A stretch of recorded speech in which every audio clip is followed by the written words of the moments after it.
acumula 2 décadas de experiência em grandes empresas como PepsiCo, The Hershey Company, Bauducco e Mondelez. Hoje, seu portfólio tem grandes marcas, entre elas Veja, Vanish, SBP e Bom Ar. Vamos falar agora com Renata Vieira, CMO da Reckitt Hygiene Comercial. Bem-vinda ao programa Show Business. Queria começar perguntando uma coisa simples. O brasileiro economiza com higiene? Vocês têm pesquisas sobre isso? Bom, prazer estar aqui com vocês e falar um pouquinho de como é o processo, não só de higiene, porque a Reckitt é uma companhia que a gente atua no segmento de higiene, de limpeza, de nutrição, né, e saúde com os brasileiros. A gente tem um portfólio bastante amplo. E eu diria que o processo de limpeza do brasileiro é bastante diferente de outros mercados, Sônia, como os Estados Unidos e Europa, né? O clima tem uma influência bastante grande e o brasileiro tem essa rotina, assim, 2 vezes por semana ele faz a faxina pesada, tem uma relação bem emocional, né? Ainda a faxina e a casa limpa é uma forma de você prover amor para as pessoas que estão ali no lar, que moram com você. Que nem cozinhar, né? Que nem cozinhar. É uma terapia para muitas pessoas. Então, além disso, quando você recebe as pessoas em casa, você também quer dar a sensação de que sua casa está limpa e está cheirosa. Então, claro que tem muitas nuances que são diferentes, e aí vem de aspectos que são culturais, populacionais, quando a gente compara com outros mercados, mas é uma companhia que atua globalmente. E aí eu tenho um número legal, né? São 30 milhões de produtos que a Reckitt vende globalmente por dia, diariamente. Nossa, administrar tudo isso deve ser difícil. Renata, me diz uma coisa. O europeu, ele faz faxina 2 vezes por semana? Ele faz 1 vez por mês? É uma curiosidade, porque os latinos tomam banho todo dia, né? É uma coisa... O europeu tem a Itália, a França, que também são latinos, Espanha. Como é que é essa diferença? Muito diferente. E a gente lá dentro, claro, tem um processo muito grande de conversar com o consumidor, de pesquisas, de geração de insights, que a gente chama, porque, de fato, por ser uma companhia global, a parte de desenvolvimento de produto, a gente acaba alavancando muito o que é feito em outros mercados, mas os hábitos, eles são muito diferentes. Então, vou te dar um exemplo, né? Germes. Nos Estados Unidos, a população tem uma preocupação muito grande com germe. No Brasil, o processo de limpeza, você limpar já significa que você matou todos os germes, e não necessariamente é uma verdade, porque você tem produtos específicos para isso. Então, o produto para matar germes é menos consumido aqui no Brasil? Não é uma necessidade. A gente chama, né, dos hábitos e atitudes do brasileiro. Essa é uma característica que é bastante diferente. Por outro lado, vou te dar um outro exemplo. O brasileiro vive com a janela aberta. Então, como o clima é muito quente, ele faz a limpeza, ele deixa a janela aberta. Então, a duração do cheiro no processo de limpeza, a fragrância, tem um papel super importante. Ao mesmo tempo, como a casa fica ventilada, ele não se apoia tanto em produtos que você coloca na tomada, por exemplo, para deixar o cheiro do ambiente gostoso. Por quê? Porque principalmente Europa, pelo clima, o clima mais frio... Fechado, as casas estão sempre fechadas, com calefação e com carpete. Então, a necessidade desse consumidor é muito diferente da necessidade de um consumidor no Brasil. Curioso, o brasileiro, ele tem essa preocupação estratificada? Existe algum comportamento diferente entre as classes sociais ou é uma coisa generalizada? Eu acho que o comportamento é generalizado, talvez o que muda é a frequência. Então, falamos um pouco nos bastidores, né? O nível de investimento, muitas vezes, e como você pode sofisticar produtos. Então, no caso da Reckitt, vamos pegar a Veja. Veja é a marca líder de limpeza, está há 55 anos no Brasil, presente em 6, 7 lares a cada 10 no Brasil, mas é uma marca que ela te entrega eficácia e te ajuda a reduzir o tempo no processo. Se a gente olha, às vezes, a classe mais baixa, que não consegue ter acesso, e aí o nosso papel é que, né, a higiene e a limpeza, todo mundo tenha acesso aos nossos produtos. A gente trabalha muito nessa linha. Mas muitas vezes acabam usando produtos substitutos. E o brasileiro é muito criativo. Então, vou te dar um exemplo. A gente fala das misturinhas. O brasileiro é craque de fazer misturinha. Então, ele coloca bicarbonato, ele coloca o vinagre, ele prepara vinagre Eu de aprendi álcool. essa recentemente. Exato. E essa é uma parte muito legal do nosso processo de pesquisa e entendimento do consumidor, porque se a gente entende quais são essas necessidades, e para você preparar a misturinha, você tem que comprar diversos ingredientes, você precisa de um recipiente para preparar, você precisa depois de um balde para fazer esse processo, a gente desenvolveu um produto que ele exatamente entrega os mesmos benefícios com o mesmo ingrediente, embaixo da marca Veja, mas que essa misturinha está pronta. É o Veja Power Fusion. É uma embalagem... É composto de? Ele tem bicarbonato, ele tem limão, então ele entrega exatamente a eficiência Álcool não. Tem álcool também. Tem álcool também. Olha que interessante. É. O quanto o preço impacta e como é que vocês saíram dessa Covid? Quais foram as mudanças que foram feitas, ofertas ao consumidor? Legal. A Covid, ela teve uma influência muito grande nas nossas categorias, no processo de limpeza, porque eu acho que no mundo todo as pessoas passaram a viver mais o lar, mais dentro de casa, do que o fora do lar. Então, a sua casa passou a ser o seu escritório, o espaço de bem-estar que você pratica um exercício físico, o espaço que você recebe, né, os seus amigos e você cozinha, voltou a ter esse apreço por cozinhar dentro de casa. E aí, claro que para nós entender toda essa mudança comportamental e como nós conseguimos desenvolver produtos que vão de encontro a essa mudança, é o que faz a gente estar sempre conectado no consumidor e gerar crescimento para a organização. Qual é o produto que vocês mais vendem no Brasil? Veja é a nossa principal marca. Carro-chefe. É. E escuta, tem algum link entre Veja e a Reckitt? A companhia ela foi adquirida. Então, assim, a Reckitt, nós falamos que é uma marca corporativa, trabalhamos pouco a marca corporativa. Porque poucos conhecem, né? Acaba sendo mais uma marca empregadora, mas a gente trabalha muito forte as nossas marcas, eu diria que as 3 principais. Veja, que trabalha o portfólio todo de limpeza, SBP, e agora a gente pode até falar um pouquinho sobre essa marca, Sônia, mas que tem um propósito muito lindo de acabar com a dengue no Brasil. Então, é uma marca de inseticida e de repelente corporal. Agora, a gente faz um trabalho muito grande falando de prevenção. Nós temos um parceiro que é a CUFA, onde nós entramos nas comunidades, dentro das comunidades, todo o cuidado para você não deixar água parada, porque cada um tem que fazer a sua parte. Trabalham com a CUFA? Como é que é essa parceria? Trabalhamos. Nós temos um projeto lindo que chama Juntos contra o Mosquito.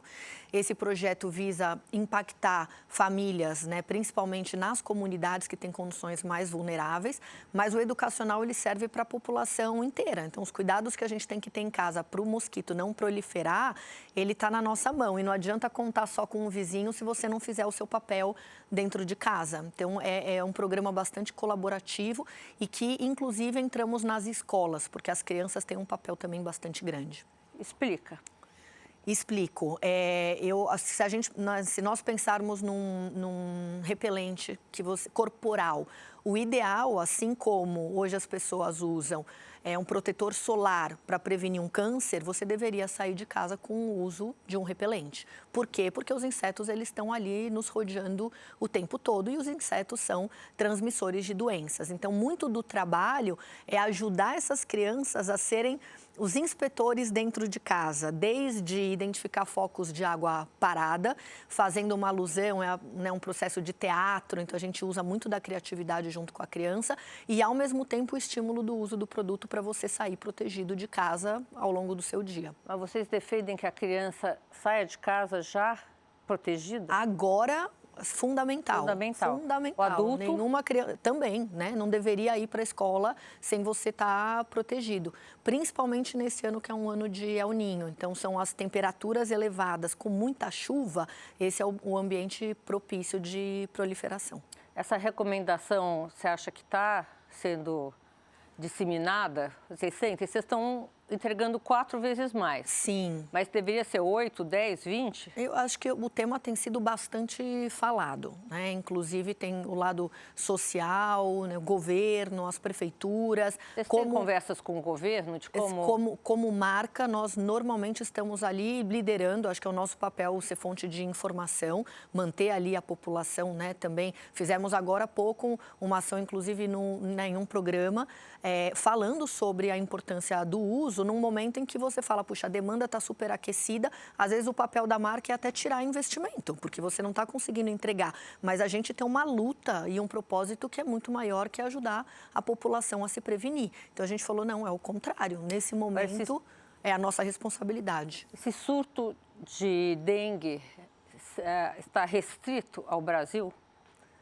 Ele não está, assim, a dengue especificamente, o foco é Brasil. Eu acho que é legal comentar região, porque o que acontece no El Niño, a temperatura mais quente, as chuvas, elas estão acontecendo no sul e no sudeste. Então, o maior número de casos está acontecendo nessa região, enquanto no nordeste o problema é muito menor. É menor mesmo com as temperaturas altas? Menor pelas chuvas. Agora, o ano que vem, aí chama Laninha, que é o efeito contrário do El Niño. Seca. E aí o que acontece é que no Nordeste a tendência vai ser o oposto. A gente vai ter um inverno que vai ser bastante frio no Sul e no Sudeste e um verão com menos chuva, e você tende a ter o Nordeste com uma participação maior. Dentro desse quadro, né, vamos dizer, vocês lidam com produtos químicos poluentes, né? Sim. Qual é a política de sustentabilidade da empresa? Super séria, e acho que esse é um movimento que ele vem crescendo cada vez mais. Então, hoje a Rect tem compromissos globais quando a gente fala de consumo de carbono, consumo de embalagens plásticas que não sejam recicláveis, diversidade não só dentro do nosso escritório e da companhia, mas também diversidade quando a gente pensa no nosso público lá fora. E para cada um desses pilares tem compromissos, né, que são compromissos de 2030. Esses compromissos cascateiam para cada um dos mercados e, com isso, tem um plano de trabalho, porque não é fácil, né, Sônia? Muitas vezes você tem que mudar uma fábrica inteira, você tem que fazer uma adaptação bastante grande. Você enfrentou preconceito? Essa pergunta é sempre legal, porque as pessoas me fazem e aí eu tento fazer uma retrospectiva de quando eu era mais nova, porque eu cresci, Sônia, num ambiente, num lar de mulheres muito empoderadas.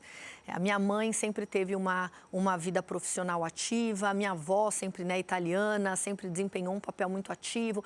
E eu cresci num ambiente, tendo muito apoio e incentivo, inclusive, do meu pai. Comecei a trabalhar com ele lá atrás, quando ele tinha uma empresa pequena, que eu poderia ser a pessoa que eu quisesse, que ninguém deveria me calar, que eu deveria perseguir os meus sonhos.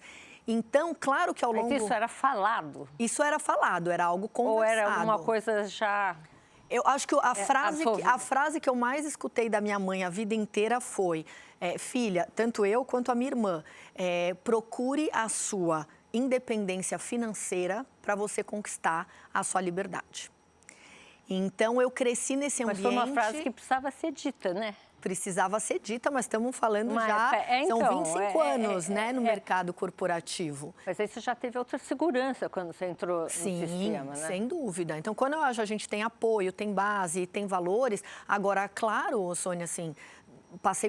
Atravessei muitas situações, desde a forma como a gente se veste, você se esconder por trás da sua beleza, porque você não quer que o estereótipo, puxa, mas é uma mulher, é uma menina só bonita, e o conteúdo fica em segundo plano. Eu sempre me escondi muito. Eu acho que hoje em dia é maravilhoso ver as mulheres assumindo sua personalidade, não se, né, escondendo atrás dos terninhos, das roupas mais corporativas, que isso era uma prática dentro do nosso ambiente. Eu, na minha profissão, usei muito tempo terninho, Sim. calça.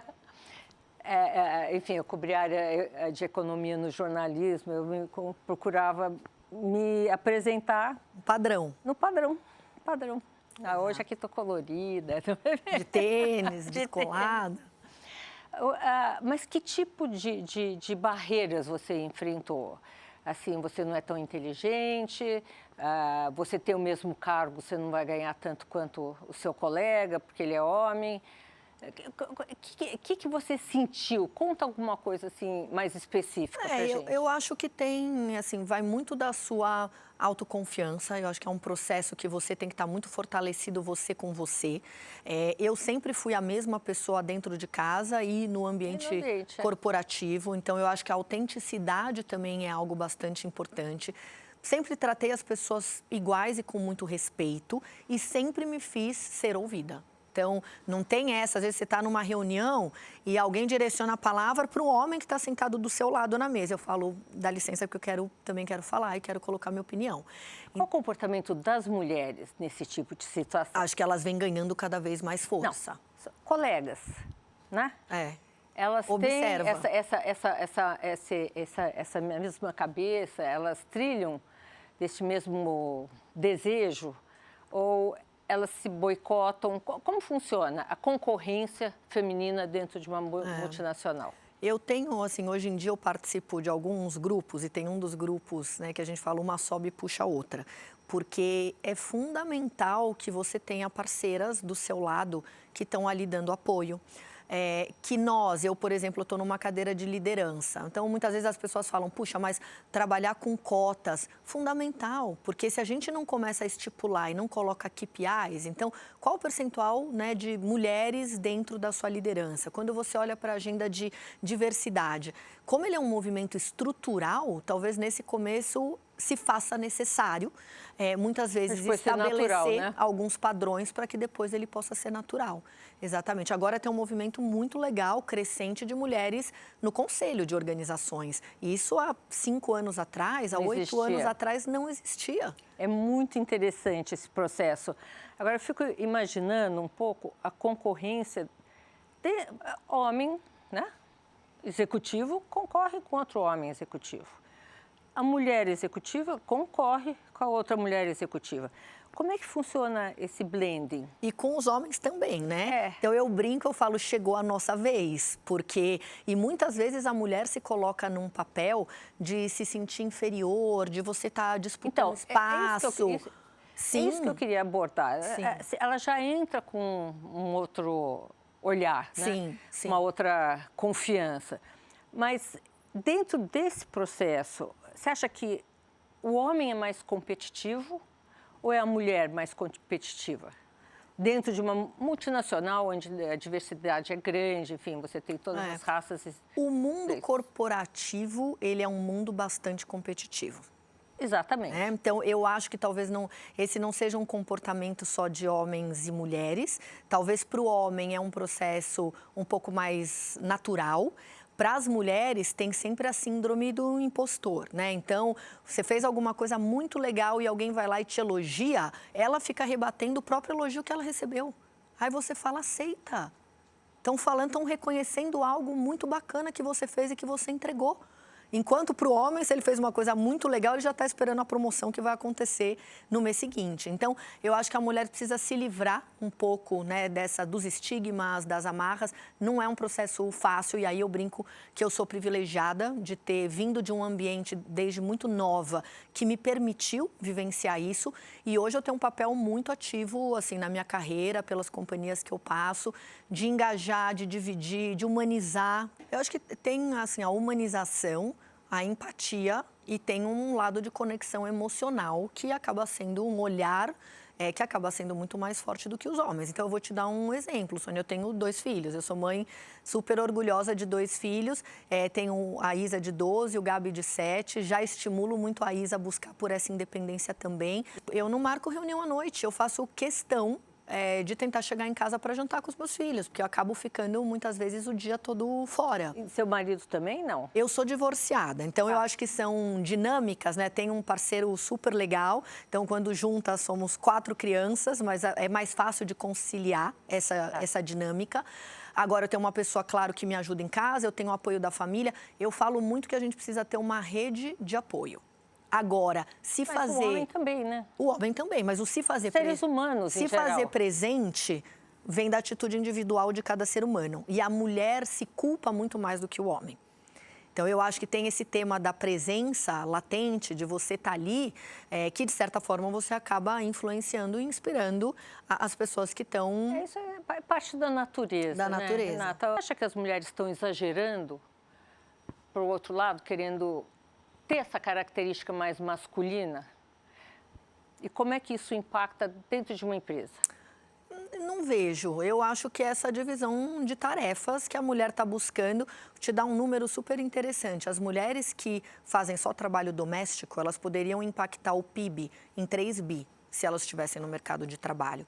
Então, a mulher, ela é uma força de trabalho ativa. Claro que é. Né? E por que a mulher deveria estar ali em casa desempenhando só o seu papel de mãe ou de cuidado da casa se ela pode contribuir para o desenvolvimento da sociedade, Não, isso inclusive é uma econômico. coisa natural. Né? Sabe que eu sempre digo, as pessoas querem me matar quando eu falo isso. O meu sonho é não existir mais o Dia da Mulher. Nessa disputa entre homem e mulher, será que a gente acaba querendo ter características mais masculinas e não valoriza as nossas próprias? Nós somos maravilhosas na administração, nós somos maravilhosas tentando agregar as pessoas.